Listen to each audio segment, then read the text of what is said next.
In an electrifying episode of It's Showtime, popular Filipino boy band SB19 took center stage, captivating fans with their latest single, Dam. The group's high-energy performance showcased their signature blend of powerful vocals and intricate dance routines, leaving the audience in awe.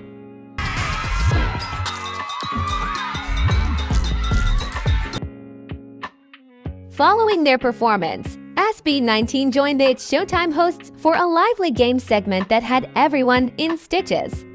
The group's playful banter with the hosts highlighted their charming personalities and camaraderie, endearing them even further to fans watching. Laughter filled the studio as they participated in challenges, showcasing their fun-loving spirit beyond their talents in music.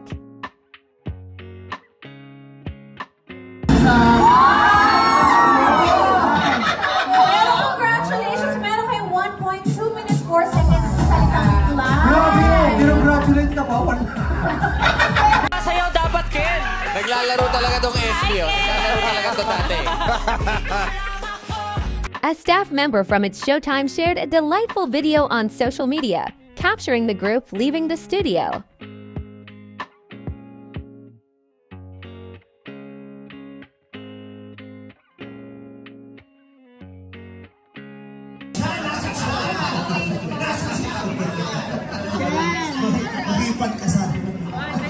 Nice to see you again.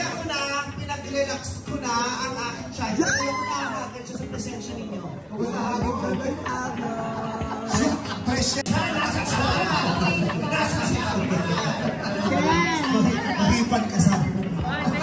Nice to see you again.